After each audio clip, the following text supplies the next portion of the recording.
সরকারি কর্মীদের নানান বকেয়া দাবি ও পেন্ডিং প্রশাসনিক বিষয়গুলির সামনে এনে রবিবার রায়গঞ্জে অনুষ্ঠিত হয়ে গেল রাজ্য কোঅর্ডিনেশন কমিটির উত্তর দিনাজপুর জেলা কমিটির একবিংশতিতম সম্মেলন।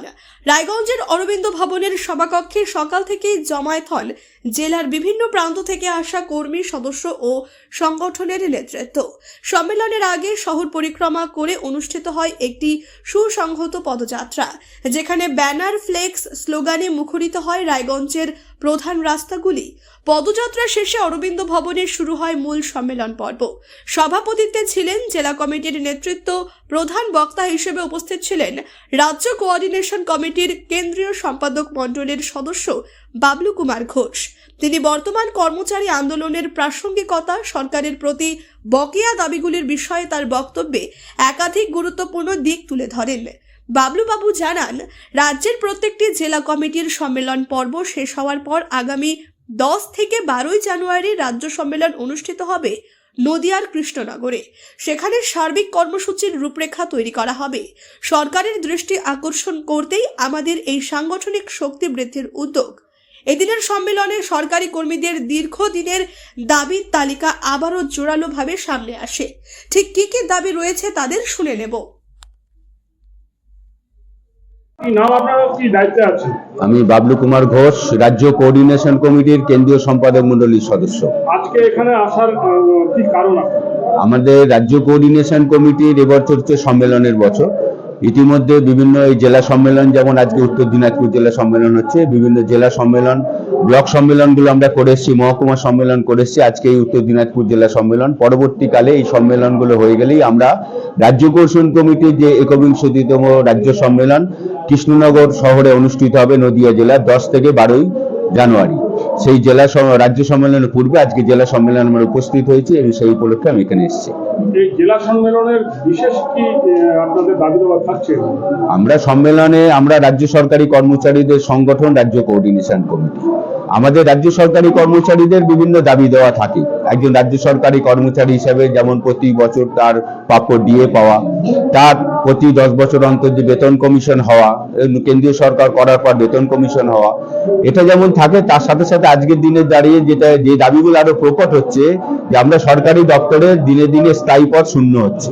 একজন রিটায়ার করার পর সেই চেয়ারে নতুন কেউ আসছে না, তার জায়গায় যেটা আসছে চুক্তিপ্রথার কর্মচারী, যাদের বেতন মিনিমাম, তাদের জীবন ধারণের ক্ষেত্রে সেটা অসুবিধা হচ্ছে। সেই চুক্তিপ্রথার কর্মচারী আমরা বলেছি তাদেরকে স্থায়ীকরণ করতে হবে, স্থায়ীভাবে নিয়োগ করতে হবে। শুধু তাই নয়, নতুন করে বিভিন্ন আমাদের যে নিয়োগ সংস্থাগুলো আছে, পিএসসি এই যেমন আছে, তাকে সজীব করতে হবে, তাকে সচল করতে হবে, সেটাকে কার্যত নিষ্ক্রিয় করে রাখা হয়েছে। তার মাধ্যম দিয়ে স্থায়ী চাকরি স্বচ্ছভাবে, আমরা এই দাবিটাও করেছি।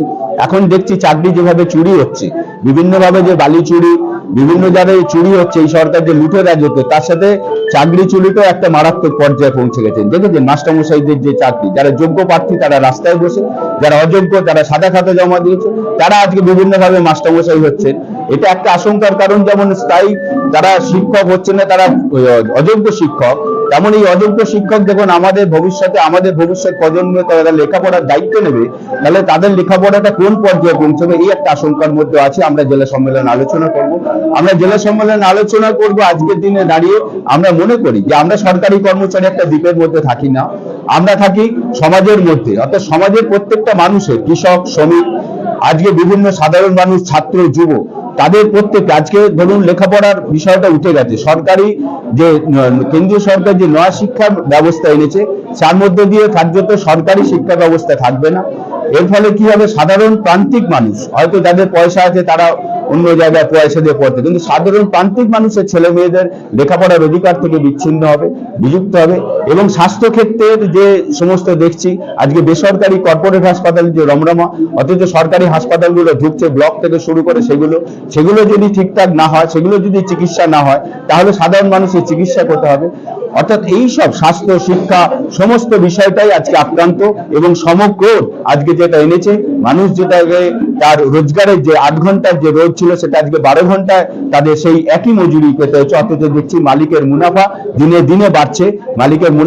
দিনে বাড়ছে, তাদের বাড়ছে, কিন্তু শ্রমিকের মজুরি দিনে দিনে কমছে, মূল্যবৃদ্ধির দাপট, তার ফলে জীবন তাদের দুর্বিষহ। এইটাই আমরা আমাদের জেলা সম্মেলনে আলোচনা করবো। আগামী দিনের আমরা সম্মেলনের যে আস্থাটি রূপরেখা ঠিক করব, সেই লড়াই আন্দোলনে আমরা রাস্তায় থাকবো যতক্ষণ না এই অবস্থা থেকে আমরা পরিত্রাণ চাইছি।